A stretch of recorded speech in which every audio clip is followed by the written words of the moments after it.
Hey, this is Kim. My new single is called Lie to Me, and this is my Steve Harvey Ask Anything chat. I want to thank Steve Harvey and the Morning Show and iHeart for having me. Let's get to it. Tevin from Queens, New York asks, how are you holding up during the pandemic, and what have you learned about yourself? Me and my family are holding up pretty good. I think it's harder on the kids than it is on us. But when I'm not on the road, I'm at home anyway. Spend a lot of time with the kids, spend a lot of time downstairs working on music. What I've learned about myself is that I work harder from home, at home, than I do on the road. Noel from Port Arthur, Texas. I don't know if that's Noel or Noel. But here we go. Kim, first of all, I would like to thank you for the beautiful music you have given us through the years. I would like to know if you have a Houston concert date this year. I live near Houston, home of rappers Pimp C, Bumby, and Janis Joplin. Our town loves you. All right, all right. We love Houston. And as soon as all of this craziness clears up, we're looking forward to being back out on the road. In fact, I think the last time I was in Houston, we played in the arena in the Round. I love that venue. It's very intimate. We always have a good time when we're in there. God bless you. God bless you. Tashara from Geneva, New York. What is next in line for you? I love your music. It's something that feels like home to me.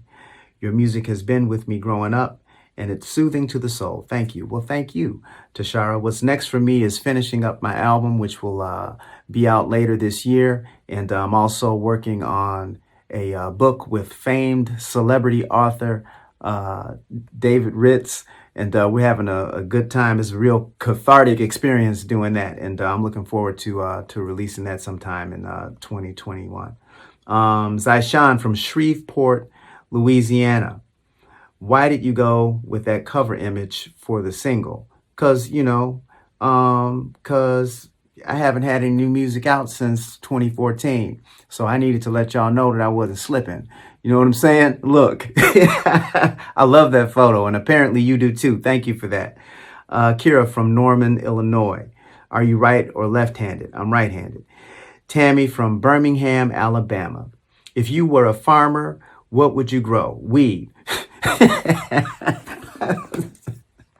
I probably shouldn't have said that. No, Tammy, I would grow rice because every time I go into the grocery store, they only let me buy 2 packages of rice. So I would be a rice farmer.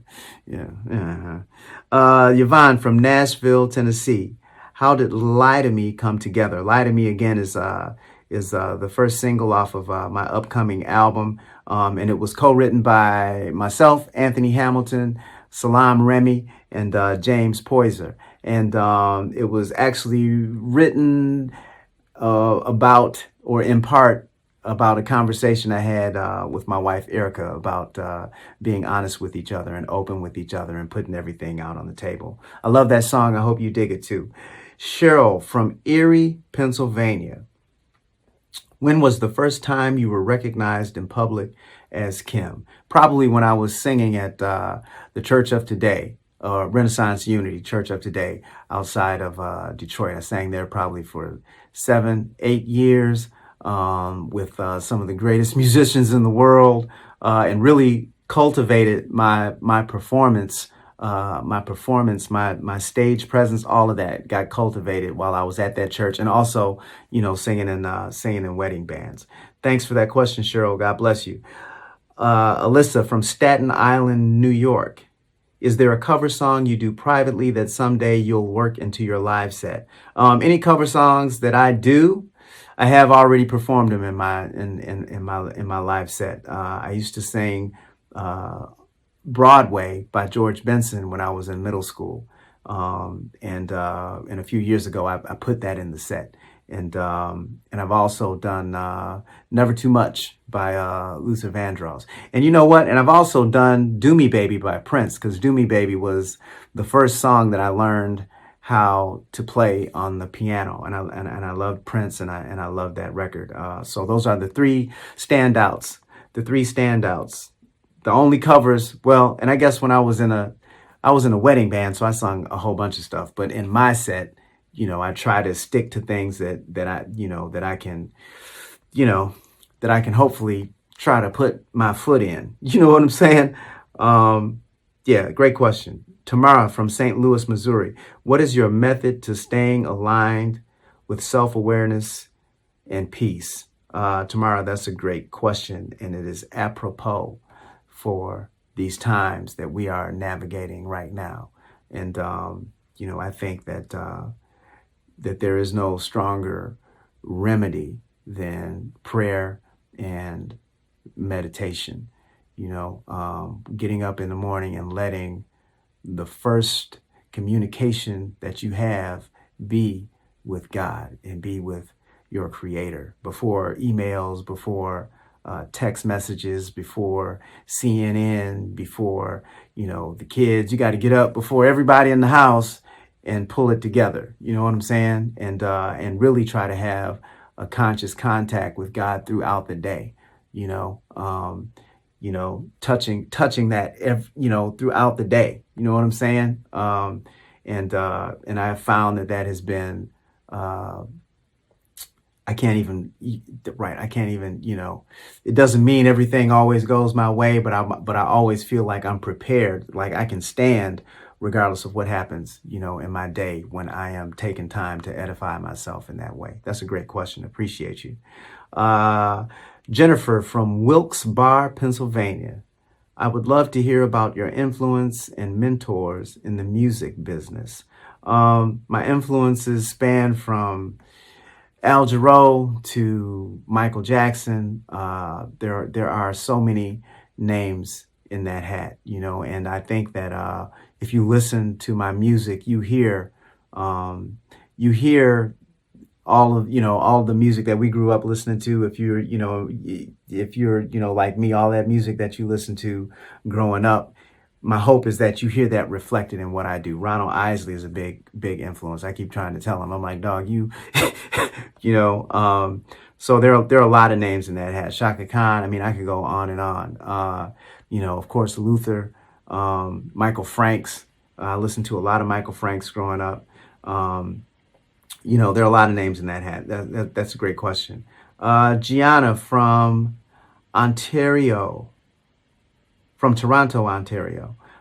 Who's the most famous person that you've met that was a Kim fan? That would be Lenny Kravitz. And like a fan for real. Like I hadn't, right? I mean, knows the songs on the record, and riding around with the songs. And I heard it not only from him, but from somebody else too. So, I mean, that's really, and Denzel too, Denzel's always been gracious. Michael T. Williamson, Bubba Gump from Forrest Gump. He's a good friend. So yeah, it's great when people of excellence, recognize your work. It means so much. It means so much. Kelly from Grand Rapids, Michigan. What's the best part about being Kim? Well, you know what? You know what I'm saying? What's the best part about, you got to be, what Cat Williams say, you got to be your own star player. Wherever you go, there you are. You may as well love yourself. Good, bad, and indifferent, the whole package. All of it comes together to make you, who you are. And hopefully you're always in the state, I'm always trying to be in the state of becoming the best version of myself, so I'm my friend today. Yeah. Victoria from Syracuse, New York. What's the best award you've ever won? I won a Grammy. I've been nominated 3 times, but I won a Grammy. There's a Grammy out there with my name on it. When I got nominated the first time, I think it was for Why Would You Stay?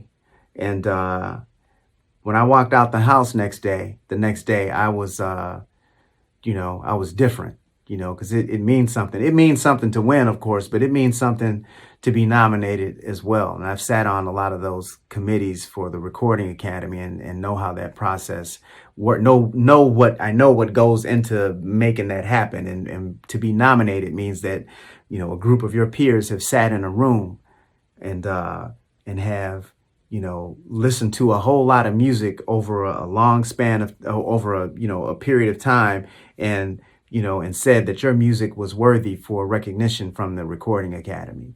And that's one of the things that I'm most proud of. And there's a Grammy out there with my name on it. I'm going after it with this album.